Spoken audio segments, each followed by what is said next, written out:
Hey guys, welcome back to Shifting Gears. My name's Grayson Harris. That's Whitney Cow. Hey.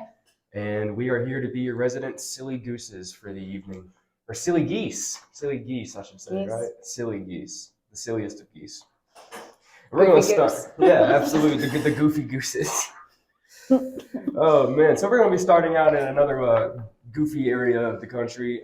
California. They have been leading the charge in this new push for zero-emission vehicles that's going really countrywide. Somebody needed to really take the reins and run with it, though, and California decided to raise their hand and take on that challenge themselves. Earlier this year, they had already passed some clean air legislation that sort of predated what this one is, and this is the big one. This is the one that actually matters. So last week, California regulators voted to ban the sale of new diesel big rigs by 2036, and they're requiring all of them to be zero emissions by 2042. So the most immediate impact of that is going to be in the drayage section. The earliest deadline for them is going to be 2035, with all new sales starting in 2024. That's literally next year. Have to be zero emission trucks. So the drayage sector needs to get on this immediately. Yeah. What are we concerned about? Timing. Timing. Yeah. There's already a bunch of West Coast port problems anyway, and now they're going to add to it with this scenario here. So the list of trucks that this is going to be impacting, though, isn't necessarily limited to just tractors, delivery trucks, right, garbage trucks as well. So, government services, stuff that we use all the time. City utility. Yeah, absolutely. So pretty much any sort of heavy duty vehicle. And that's important too, the heavy duty vehicle part of it, because the heavy and medium size trucks like that make up about 10% of the vehicles that are on the country's roads, yet they emit 25% of the greenhouse gases from transportation. So a bit of an uneven distribution of resources there. So supporters of the rule say that it will improve public health in communities, obviously. And the mandate itself is expected to cover around $26.5 billion in public health benefits that would be related to health impacts and death due to diesel pollution. I found that one really interesting because it's sort of like reparations for greenhouse gases in a way. Yeah. Like sort of a way of saying, oh, we're sorry we've made the air dirty. Yeah, we're going to try to fix it. It's interesting that we've talked about sustainability and how that impacts like climate change and stuff like that, but rarely do we hear stories and an uproar about deaths by pollution. That just seems to be a topic that we don't talk about too often, and I would imagine we'll see a lot more of that, especially as there's pushback for these regulations. I imagine that will be a new trending topic in months to come. Yeah, and there's already been plenty of pushback. I mean, as you would expect. Oh, yeah. Truck manufacturers, carriers, not super happy with it. Less so the idea of we have to shift over our fleets. It's more so the idea of we got to do it now. Right. And no one really, there was a bit of a warning. Sure, the writing was on the wall, but it's not like it was very clear. I mean, this is the first state in the country to do this. Actually, it's the first in the world to do this. I found that out. First time in the world there's ever been a law. Right now. Yeah, it's the first time in the world there's ever been some sort of legislation against trucks and basically mandating that they have to be electric. First time that's ever happened. Right, and with this being an all-encompassing deadline and not like a rollout plan for the state, and one of the biggest states. I mean, and it's heavily populated. There's just so many factors stacked up against them to make this happen. And so, those that are opposed are saying, yes, this timeline, but then the cost to make that timeline possible. And then the cost in general, because of how many pieces of equipment need to be upgraded, it is a substantial undertaking. And it says by 2024. So I'm assuming it's going to be pretty close to the beginning of the year. Yeah, I mean, by the end of the year, you're going to have to know what you're doing, I would say, by the end of the year. Now it's time to plan like yesterday. Yeah, apparently. One of the other big concerns as well is just the lack of infrastructure needed for something like this. So say, for example, let's take this to a real doomsday scenario and say by the end of this year, every single truck has to be electric now. Let's just say, for the sake of the argument, we don't have the infrastructure to have that happen, even if we could convert all the trucks to electric, because at least here in Chattanooga, I don't necessarily know how it is in California. I would imagine better, considering they're doing these laws. But the infrastructure for electric vehicles is just not there. There's not a lot of charging ports, and even if there are charging ports, they're usually in like private communities. Right. So it's not necessarily a highly accessible thing. But that's not stopping New York, New Jersey, Washington, Oregon, Massachusetts, Vermont, and Colorado, who have all adopted some form of the same law that California introduced. Yeah, and from my understanding, they're keeping the same timeline, right? So I believe so. I don't know if the timeline's actually been announced yet, because I don't know if the timelines have been announced yet, but I know that they have. The western side, I know is. Okay. So I did check sense, into those. Now I didn't look into necessarily what Massachusetts, New York, New Jersey, and Vermont are planning on doing, but from what I could see, those that are out west, I mean, they're taking it seriously and they're ready to move right now, which will also impact the cost. Yeah. And the demand for all of the elements needed to make this happen. Since it's not going to be one state at a time, if they're all sticking the same timeline, now it's going to be a mad rush on the coast to do everything. Catch up a little bit. I mean, I see why people are upset. I also see why it's good. You know, it's a catch-22 type of situation that we're looking at. And we'll, a bit of foreshadow here. One of my stories we'll be getting into a little bit later kind of goes into how difficult it can be with a new technology like this, or a new way of shifting up the infrastructure. The problem isn't necessarily getting a state to get on board. It's getting all the states to be on board, and then to have them all have the same regulations and guidelines, so it doesn't get all confusing. And we'll get into that a little bit later. The story at the end here kind of explains that further. But and then there's the other side of the regulations, which is the penalties and what that's going to look like as well. And so I think that's really where we're going to see a lot of upset and back and forth, is figuring out, what our fines going to look like, what other impacts could this have for those that are not prepared for this deadline. Right. They're not stopping at trucks either. They're kind of doubling down. So California said, "We hear you. We know it's going to be hard.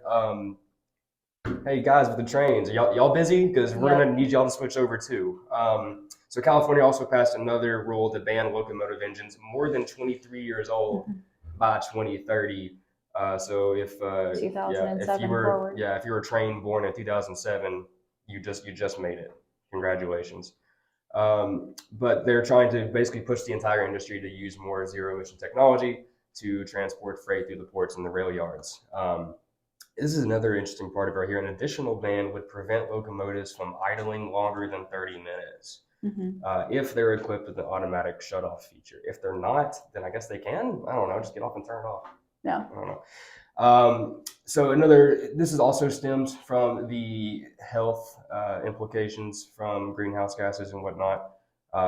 Some people in California, for example, live less than like 50 feet away from the railways, and it's not uncommon for their house to fill up with fumes. And regulators estimate that some like 75% of Californians' cancer risk comes from toxic air pollution. Which is crazy. Which is absolutely, more than half the state is at risk of cancer because of transportation fumes, essentially, is what they're getting at here.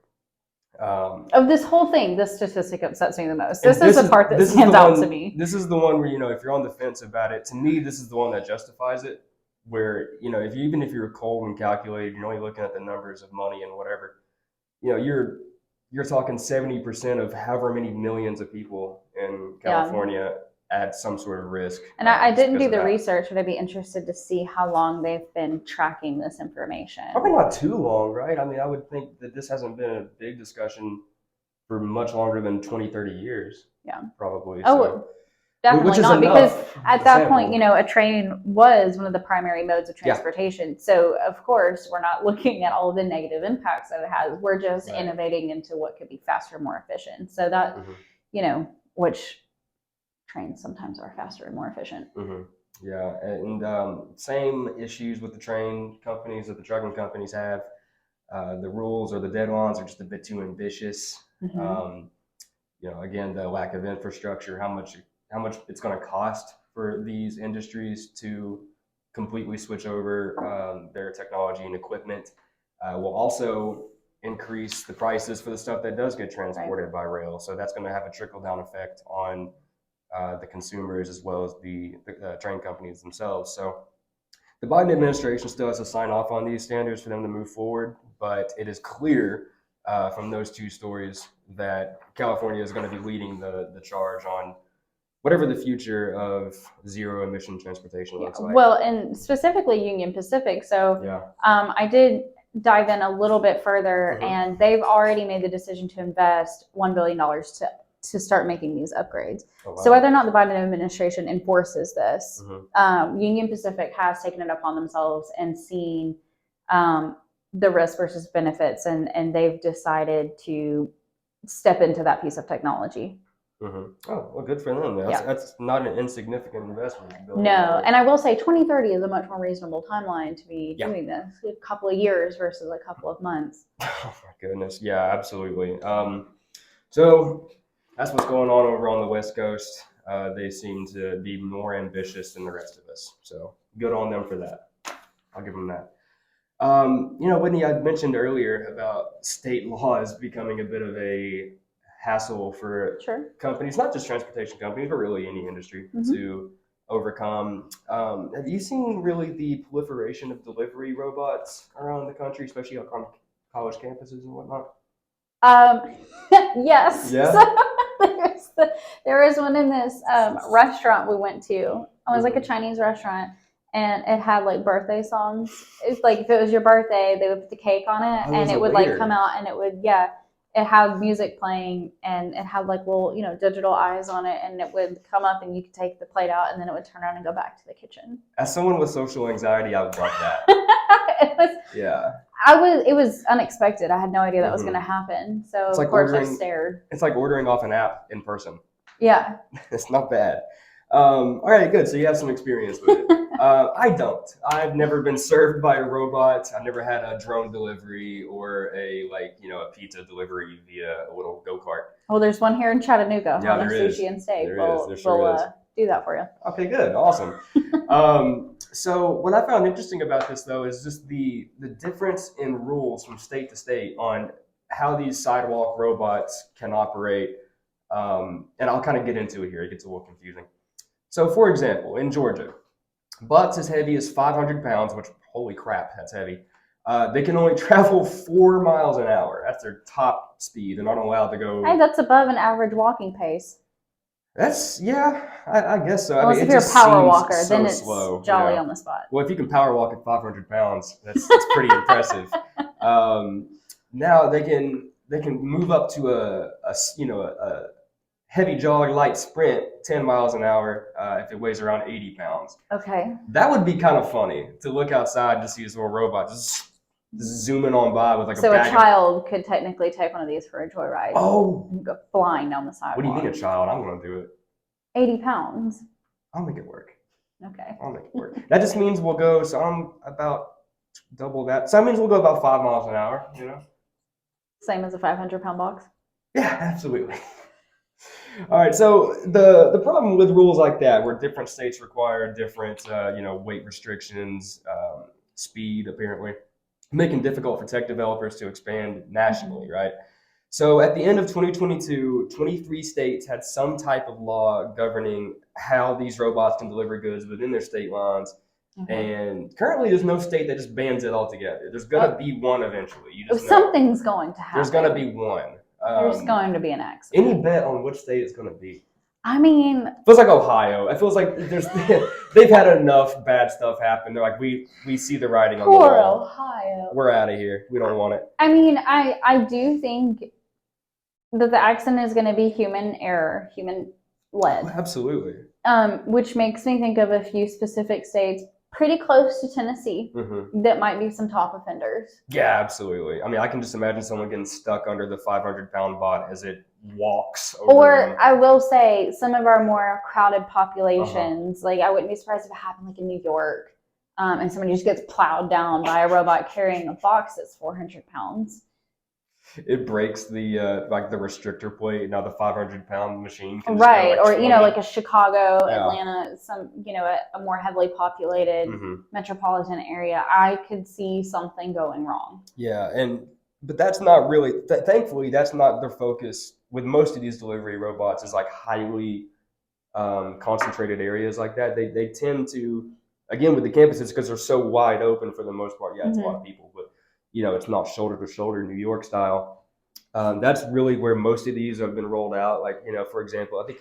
Well, and I think the accident rate's gonna happen sooner than later. And so, like, if they test these out in Kansas, they'll probably be fine. They won't run into anybody. That's not an accurate population to test this on. You could throw that thing in the middle of Topeka, Kansas, and just let it go, and it wouldn't run into anything for miles. It would just keep on going. All right, so this is, obviously with this kind of technology, it's a somewhat new thing. All of these bills that were introduced came from 2017 or later. Okay. So we're not even a decade into this even being a law yet. So that's going to take quite a bit to get kind of hammered out all the details. So what's it going to take to get all the states on the same page? Well, developers are taking a slow and gradual approach instead of basically just flooding the market with delivery bots. So if they just came out with them all at the same time, now like they're trying to do with the heavy vehicles. Yeah, exactly. Okay. So it could be a long time before we see any quick national expansion. It's going to go slow at first, slow rollouts while states get used to it and kind of figure out what the baseline is for those laws. And then as soon as that's taken care of, all hammered out, it's probably going to jump way up. I would imagine that we're going to be seeing, I don't know, within the next decade, quite a bit of drones, quite a bit of delivery robots, probably more robot waiters, which I'm so looking forward to. A robot bartender, just don't talk to me.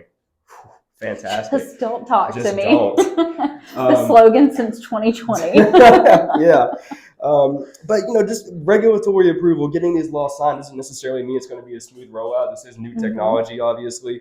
For example, in Pennsylvania, they signed a delivery bot legislation into law in 2020. Good time to do that.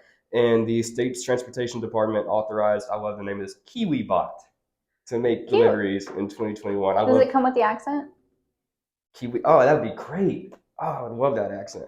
Throughout the pilot program, the bots can make deliveries for a food truck, a pharmacy, a library, things of that nature, in one of Pittsburgh's neighborhood areas, so not downtown. However, as you would imagine, the bots quickly ran into issues and simple ones. They ran into mailboxes. They literally ran into things.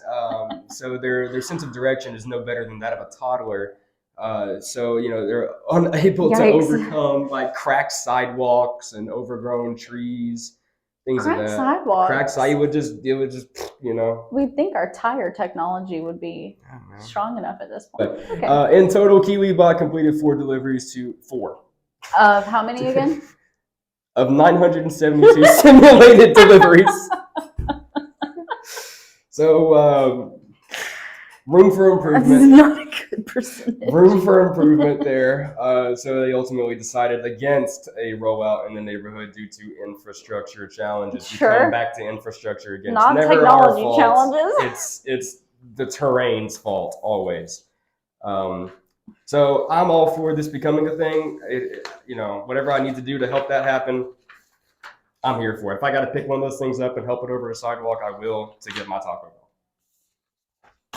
Fair, right? I think it's fair. Good. Curious to see how that one pans out. It's going to be a disaster, but I'm really looking forward to the headlines. I love it. Yeah. Something else that I love, animals. Oh, yes. Animals. We're talking about animals today, specifically ones in Idaho. Oh, Idaho animals. Yes. So this past week, there was a record number of herding sheep. So there's a tradition in Idaho that's been happening for about 100 years now where they send sheep up into higher elevation. And drop them. Well, they herd, they run or walk. We'll show a clip over my face because that'll be more fun for you to watch than me talking. So doing this prevents forest fires and stimulates new plant growth. So it's very common this time of year. Like I said, it's been happening for about 100 years now. Idaho firemen are just sheep. The spokesperson for the Idaho Rangeland Commission said that this is the largest herd that he's seen in his 10 years of service. And I just think that more people need to know that that's something that's happening here in the U.S. It seriously looks like something that would be happening like in a meadow in Ireland, but it's not. Absolutely. It's here, and I love it. So that's all I have to close us with. I don't know if I have any. I have so many questions that I have no further questions. There's a video. Yeah, I think we can throw the link in the description, right? Mm-hmm. Oh, absolutely. I'll throw it in the description. I'll throw it right here too, because I need to see that video as well. So the herding part is very common, and a lot of locals were like, "Well, yeah, this happens." Just but Idaho you can things. imagine, first of all, a tourist. Second of all, with record numbers, being like, "What is going on right now?" It's like the Jurassic Park thing where he's. Yes. Yeah, it has that whole thing going on. It was good acting right there. Good impersonation. This is why I wear the glasses so I can take them off. Oh, it's a prop. I can't see anything now. That's amazing. But we will see you next week. Hey! On the next episode of Chipping Gears. Thank you guys for joining us. Have a good one.